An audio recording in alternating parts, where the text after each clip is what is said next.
Good morning, Kello. I am Ms. Rodriguez. And I'm Mrs. Rensel. And we're here to talk to you about your EOC test for biology that is coming up. You might want to take your planners out. We're going to write down the date if you haven't yet. But your EOC biology test will be Tuesday, December 5th. Again, write it down in your planner, Tuesday, December 5th. So make sure that you eat a well-balanced breakfast before you come and you get a good night's rest the night before. So you're ready to take the test. Ms. Rensel here is going to talk a little bit about some of the life strategies that you can use, that you've been using in your biology EOC tutorings if you've gone, that you're able to use on your test. Now, every question you look at, think about life. The L stands for look for any pictures or diagrams.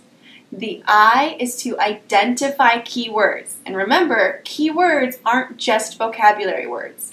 Things like don't or not can also be keywords. You're going to find the question, figure out what it's asking you. And then lastly, the E is to eliminate those wrong answer choices. Give yourself the best chance you have of getting the question right. And remember, life. L, look. I, identify. F, find. And E, eliminate. All right. So now that you have these life strategies that you're going to use in the EOC biology, you are probably wondering and really want to know what you need to pass. So the EOC biology test has 54 questions overall, but you only need 23 to pass, 23 questions to pass the EOC biology STAR. If you want to go higher up and have that goal to get commended, then you're going to need 42 questions to pass the EOC biology STAR at a commended level. Don't forget, it's December 5th. Tuesday, December 5th. You're all going to do amazing. Good luck. Good luck, Kello. Hey guys. Hey everyone. You have an algebra EOC coming up on.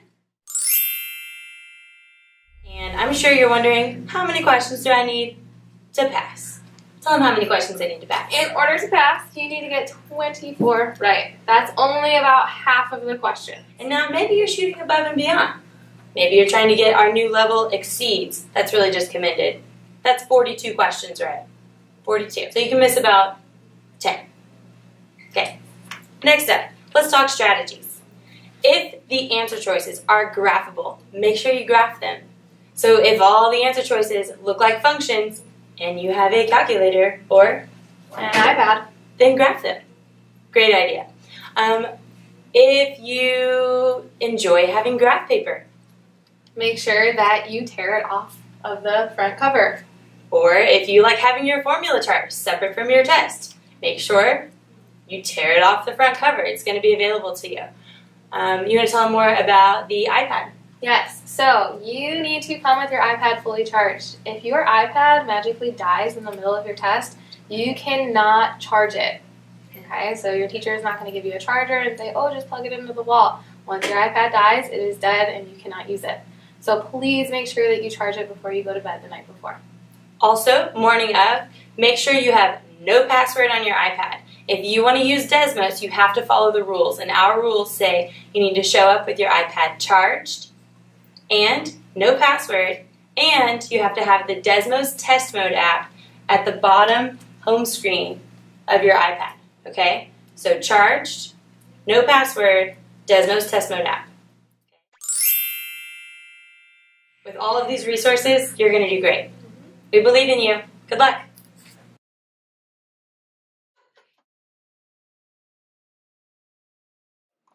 Hello, LHS Kello. I'm Mr. Hoskins.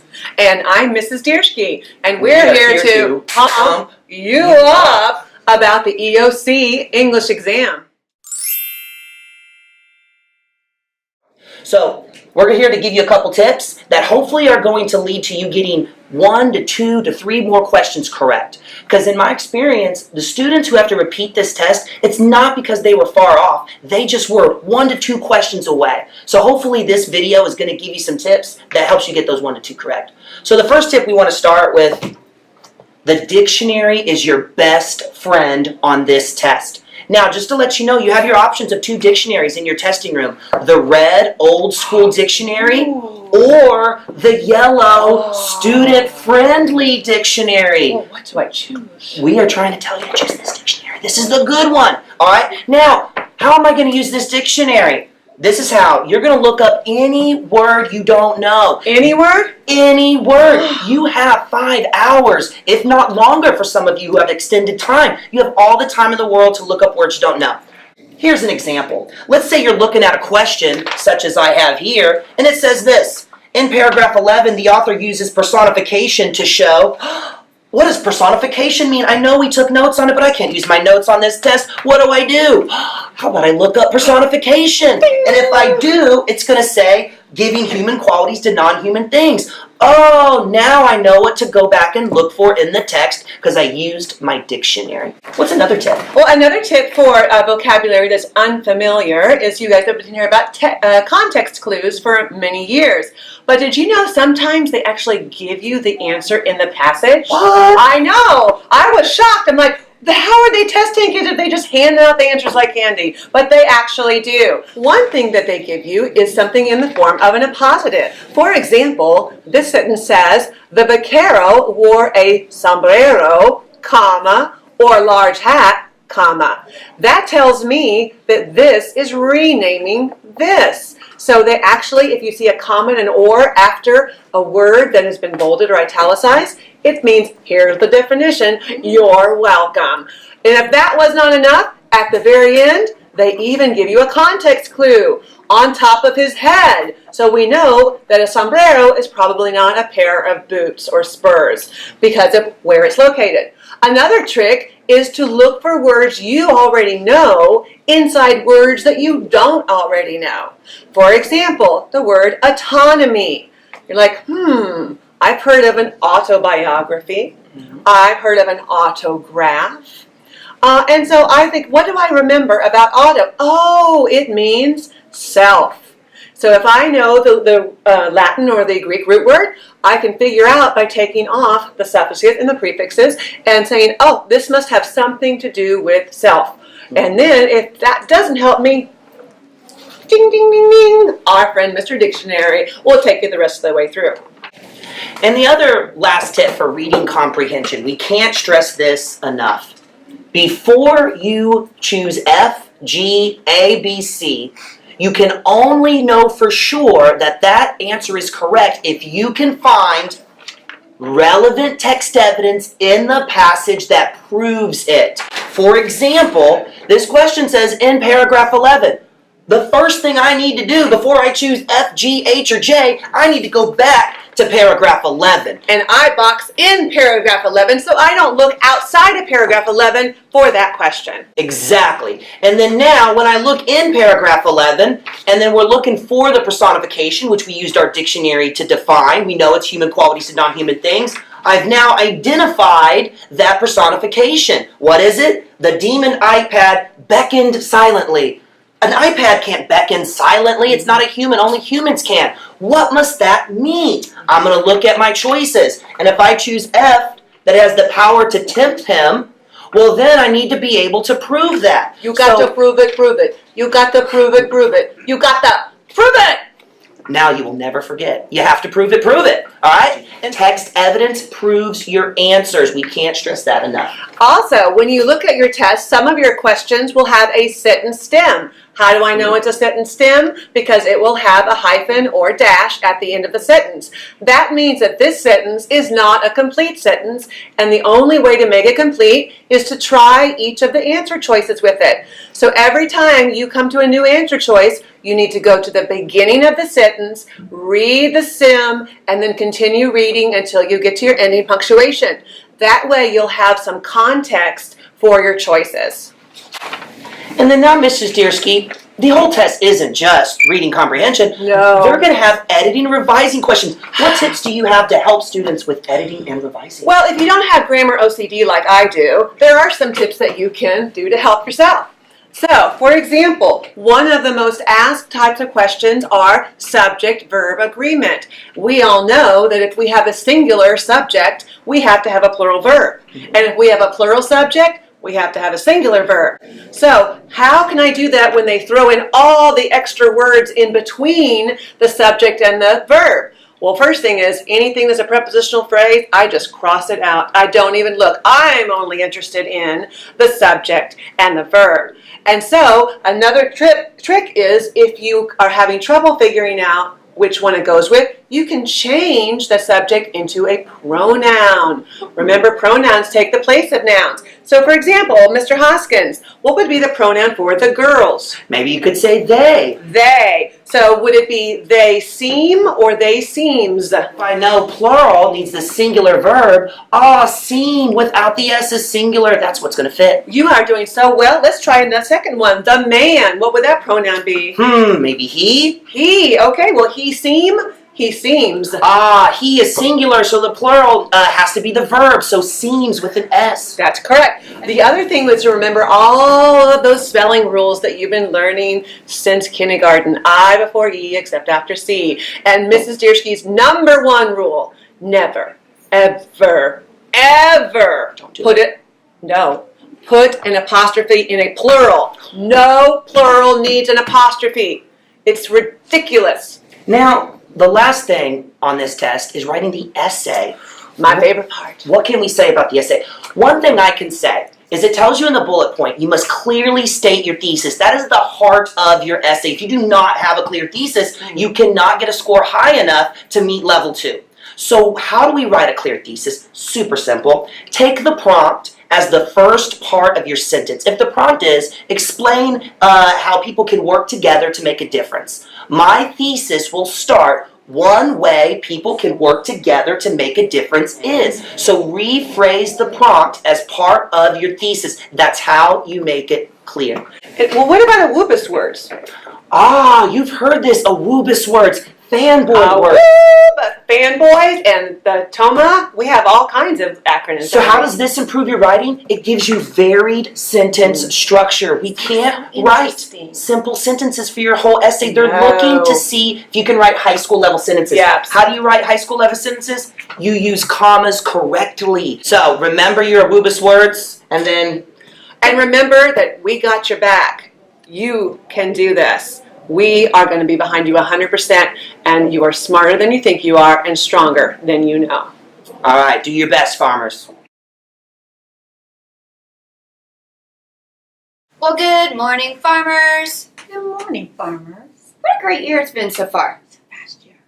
It is a fast year. Can y'all believe? We are 9 weeks down and halfway through the next, and it's already time for STAR. So we do our best on STAR. We're going to give you some hints today, so listen up and let's go through kind of the rules of what we do, and there's a few really important things. So when is STAR? The most important question. The first week of December, the 4th Monday is English 1. Teachers, we write this on the board. English 1, Monday, December 4th. Bio, Tuesday the 5th. English 2, the 6th. And Algebra, Thursday the 7th. That's the whole week. We won't have block lunch, okay? I know, cry, tear, tear now. You're going to be fine. Get over it. You can only make up one test. Why is that important? Friday is a makeup, but if like you're taking English 1 and Bio and Algebra, which there could be a few that are, not many, but there could be someone taking all 3. If you're sick 2 days, you just lose that chance. You can make up one of them, but you won't be able to make up the other one. And so before the test, what do you need to know? Really get a good night's sleep, shut down your technology, and start whatever process you need to a little earlier so you can rest. It's really important. Eat a good breakfast no matter what. I've taken a lot of tests in my time to be a principal, to be a teacher, I got my superintendent's degree to get that. And I always eat well. I try to have no drama that night. None. And be here on time, because it's important to have your mind be ready. And I check out several books. Remember, you can read or sleep. You can't read on your iPad. You can't have a Kindle. Only real hardcore books. Dress in layers, always good advice. Like Miss Jones, are you in layers? So she has a shirt on under her hoodie. I would be able to take something off if your room is hot and put something on if it's cold, because it could be either. Yes. There's a 50-50 chance. You really want to do your best. Let me tell you why. I don't want you to ever have to take this test again. We know tests stink. Yes. They stink. My teacher test, That's our life. my principal test, accounting test, lawyer test. There Yes. are tests for every single thing. If you work at Tom Thumb, there's a fruit and vegetable test on the codes. I know because I did. But there's tests throughout life. But you want to do your best and knock it out. In order to graduate, remember you must pass these tests. Monitor and manage your time. Be sure you bubble in the last 15 minutes. It is the worst when kids work really hard and they don't have time to bubble or write their essay in the right place. Scary. Like you just want to die Yes. when that happens. You want to make sure you pace yourself. And the other thing that's unique about STAR is you always have to ask for your accommodations. Yes. Accommodations are things we're going to show you in a minute. Teachers can't just give you a little stack of all of them. So just something to be aware of. And there's really only certain things a teacher can say. So if you're asking a question twice and they are like, They read the piece of paper. they read this, blah, blah, blah, blah, blah. And you go, but blah, blah, blah. Blah, blah, blah, blah. That's all they can say That's legally. all they could say, even though in their eyes they're like, I want to tell you more. They can't. Testing rooms. Guys, please don't wait till the day of to check your testing rooms. It's just nauseating. Like, if you check it ahead of time, you can say, Miss Flores, I'm supposed to take algebra, but I'm not on the list. Right. Even if you don't think you have to, just check it. If your name's on there, ask us. Posters will be up a week ahead of time. If you think you did not pass your STAR test and your name is not there, you need to let us know immediately. Please. Or the opposite, if you think you passed and your name is there. You're accountable for your education. We could make a mistake. Yes. We rarely do, but we could. And so it takes all of us checking those posters. So please don't wait. And of course, some rooms will be relocated. Yes. Y'all experienced that with the PSAT, so you know what that looks like. If your room's not on that poster, you're in the same place. If it is, you move. Tell us about the day of the test. What happens, Ms. Jones? So here we go. This is what we're going to do. We're going to start the test off at 8:20, okay? And when we start the test off at 8:20, all this is about to happen. They're going to take attendance, they're going to take their lunch, and they're going to take up cell phones, all of them. Yours, your friends, your sisters, your siblings, your moms. If you have 3 of them, turn them all in, okay? So we don't have to go through a whole situation where I turned the cell phone in, somebody found you with another one, okay? Then we're going to have all the announcements. Well, there'll be a few, and the pledge, we're going to deal with that. By 8:45 to 9, we really need to be starting the test, okay? So they're going to begin with all the directions. On Algebra and Biology Day, you're going to have 2 hours of testing, 30 minutes lunch, 2 hours of testing on those 2 days. On the English days, we have 5 hours of testing. So you're going to have 2.5 hours of testing, 30-minute lunch, 2.5 hours of testing, okay? So keep that in mind. It's just a little different. On the Biology and Algebra days, if things go smoothly, we start fine and the day goes smooth, you go to 4th period. On the English days, there's no way we can go to 4th period. So we'll just all be here on that day, okay? What's for lunch? You just never know. You could have a sandwich, you could have a corn dog. Who knows? It just depends on how the cafeteria people feel. But whatever it is, there's no choosing of it. You just get what you get. Your parents cannot bring you lunch. Well, they really can. It's just going to sit there until 3:45. Okay, the other thing about lunch, you can bring your lunch, but there is no refrigerator to hold lunch. So your little whatever that needs to go in the refrigerator, no. There's no microwave for your ramen noodles. None of that's going to happen on testing day. You can have water, you can have Gatorade, you can have fruit juice. Okay, we ask you not to bring energy drinks, not to bring sodas for a reason.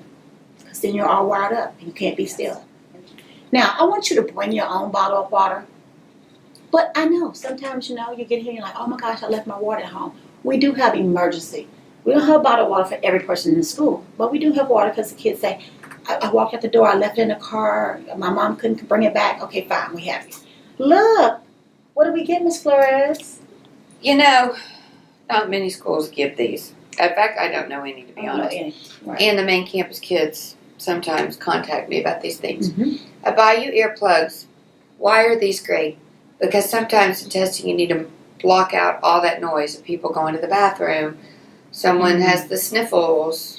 Now, let me tell you the trick with these, because nothing cracks me up more than to see y'all with these sticking out of your It ears like happens this. every testing season. You have to squeeze them like this. Ugh. See how they mush down? And then you put that in your ear, and then they fill up your ear, and that's how it stops the noise. If you just set them in like this, all the noise coming right in. all the noise is going to go right around the circle. So that's the key with these. We give you a special pencil. Now, People do ask me for these, and Mr. Plunkett and I took these Yes. pencils when we took the superintendent's test with us. He called me, could you bring me a pencil with a smiley face in the end? So I have done this for 15 years as a principal. These pencils have a smiley face in the end. And what that says is when you want to just die a slow, painful death because you cannot figure out that question, you're going to look at the smiley face and remember that your teachers and us, Miss Jones, everyone here are saying, we love you. Do good. Do good. That is what that is saying. I'm telling you, when I was taking my test, I was like, someone loves me. And I could do this. It's like that little extra pump. So that's that little extra pump you up thing right here in this pencil. Right so there. 2 special things about you. And then the accommodations Ms. Flores talked about. Okay. So these are all the things you're going to get. You're going to get some highlighters. They're going to be on the desk. Remember, you have to ask for these. Okay. The teachers will just have them there. You're going to have some little color overlays right here. Okay. We talked about these in English class. Actually, some of your other classes asked for them as well. You know, you put your little color down there. Oh, it looks so nice. Not enough. Everything's calm down there. You have some of those. You can have some Post-its because some of the kids like to cover up their answers. Little math people say cover up the answers. Solve the problem first or do it on your calculator. Okay? Some people like little index cards right here because they want to read the passage a little bit at a time. You can have that. We got all kinds of stuff for you guys. Listen. This dictionary is not just there. Please use this. My English people, please, for the love of all that is righteous and greatness, use the dictionary. They let you know there was a time when you couldn't use a dictionary on test. I know, I remember that time. Now you have access to it, so please use your dictionary, okay? The English teachers are, please use your dictionary. Okay, so you have all of that. And then the other thing you have is, if you're sitting in a bad place, you know, where I can't handle all this movement, just ask your teacher, hey, can I just move to a different seat where there's not as much movement? I don't see everybody walking in and out. Just ask. Or I Okay? need to turn my desk to the wall because Yes. I am that person. Someone sat in front of me and kicked their leg, and I had to ask them, please, stop. It was the test administrator because I could only see the leg and I couldn't take the test. This day is about you. So if a teacher's being loud, I know they wouldn't on purpose, but sometimes it happens. Flipping their magazine or All of that. Right there. Miss Collins, not this Miss Collins, another Miss Collins that we knew, opening her file drawers, and the student said, could you please stop? Raise your hand and just say, could you please stop that?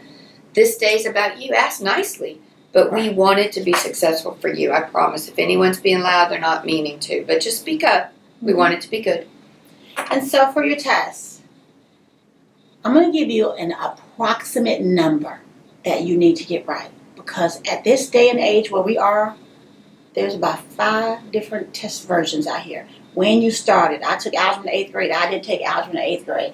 I'm taking online testing. I'm taking whatever the case may be. Here's what you need. English, you need approximately 45 questions. Okay? Teachers, you write this on the board, and kids, I would write this in your planner. Yes. Because then you can look 45 the day before the test. 4, 5. For English 1? English 1 and 2. Okay. We're going to have a round number. For biology and algebra, 2, 5. So you got to remember 2 numbers. I need 45 for English, or I need 25 for biology and algebra. There we go. I always count the ones I know I have right. Mm-hmm. And then I put question marks, so I kind of know I got this many right, and hopefully I guessed right on 3 of them. Yes. Which leads us right to testing strategies. Okay? Have a strategy. Whatever everybody has a different strategy. Just have one. Okay? Do you want to go through the test and do all the ones you know first, and then do the ones you think you know, and then do the ones last? For some people, that's great. Okay? I'm one of those people. Me too. I just put an X on. I don't know that. So I just put an X on and then move on. Then I go count them like Ms. Flores says. Make them a little tally marks. I count. Oh my gosh. I think I got 27 right. So I feel good about biology and algebra. Okay? So that's kind of what you're going to do. Highlight your keywords. Deconstruct your questions. Use your resources for testing. Be mindful of distracting noises. Okay? Well, that works for you. It drives other people crazy. Tapping your pencil. Click, click, click, click. You know, whatever. Just be mindful of that. Okay? You can't talk during the test at all. Even when you're done. Even when your whole class is done. Until the entire school is done testing, we cannot talk. And we can't write. Not on your hands, not on your sleeves, not on your lunch bag, not on your nothing. The only thing you can write on is while you have that test on your desk. And your bubble sheet. That's it. Okay? Drink water. And then when you get really, really frustrated and because you've got 5 questions in a row you didn't know, which is okay. That is okay. They trick you and do that kind of stuff. Go to your happy place. Okay, I always think of my mom. Sitting at the table with my mom, she's drinking coffee. Miss Flores, where's your happy place? My toes in the sand. Like I feel them. Like I can feel the sand. And Yes. whatever yours is, you need to go there for a minute and clear your mind. And be okay. Don't let those ones you don't know stump you. They're going to be You have a lot. I assure You you. have a lot to answer. For your bubbling, okay, remember, if you're that person, we used to bubble last, but that didn't work out right. If you bubble along the way, that's fine. Just keep your answer document clean. If you bubble Don't at smear it. the end, yeah, with your hand, or you got your highlight in your hand, you don't realize you've done that. Just be careful. If you bubble at the end, listen, put your answer document under your desk somewhere where it's not going to be on your feet, so it's out of your way. But at the 30-minute mark, you should at least start bubbling. You may not be done with your test. Start bubbling at the 30-minute mark. Because at the 15-minute mark, you need to check your bubbles. Okay? You don't have time to, I'm starting to bubble at 15. You won't have the time to check them. Okay? So you can put your finger. Answer A in the book. Yes, I did answer A. I answered C. And go down. We've had so many kids to get off. One, and once you're off, we can't pull your booklet and say, oh my gosh, you got off. I'm going to do that. It's not going to work. Okay? So check your answers and make sure you've done that. If you're sick, if you come here and you feel that migraine coming on, you can feel it. Because if people have migraines, you know it. You feel it coming on, don't break the seal on your test. Okay, because then your test becomes the other score and it's a whole other thing. And then watch your time, people. Watch. The teachers are putting it up there on the board. Watch carefully. We don't want you to say, I didn't know I had 15 minutes. She wrote it on the board and said it. So be careful. So Ms. Flush, what happens after the test? I think what I would remember doing this test is you really want to take it once. So you want to fight for every question. Yes. Go through and just don't worry about those you don't know. Put a little question mark, go back. Yes. But you want to work it until you think you have more than what you need. Yes. Because you just don't want to take it again. It's worth not giving up. Right. Give it your all one day. So after the test, you can sleep or you can read a book. There's no talking even if everyone's done. And if you do talk, like to Miss Jones, I'm mouthing words, they can negate her test and my test, even if we're done. And it's just rude to other kids finishing. Mm-hmm. We don't let you leave after the test because I don't want the next kid to rush. Mm-hmm. You can still go to the bathroom, but please don't write on anything. Not your arm, not your napkin from lunch. I mean, Right. we've had everything written on in our life, and we've had to negate some tests, and I would hate that. So if I'm a non-tester, so I'm not taking English or biology, what do I need to know? You need to check the posters to see if your class is rescheduled. Mm-hmm. And y'all do a really good job at this, but remember, our focus is going to be on those kids testing because they deserve the best day possible. So I expect the best from you. Mm-hmm. I expect you to hold it down in the hall. You don't have to be silent. There are schools that make kids be silent in certain halls. Just be conscious, and if your friends forget, just say, hey, Miss Jones, shh, they're testing. Y'all do a really great job of that, but it will take everybody. Your lunch could change that day, so just make sure that you check with your teachers. Just advisory schedule, and we'll have things for you to do during advisory time, but it'll be a really good week. And cheer your friends on that are taking the test. So I think you'll do a great job. I know that. Use your stuff. Use your gifts I give you. Ask for accommodations you need. And know that we love you and would do anything to help you be successful that day. So we're excited for you. Do your best. Knock it out of the ballpark. Bye, Farmers. Bye, Farmers.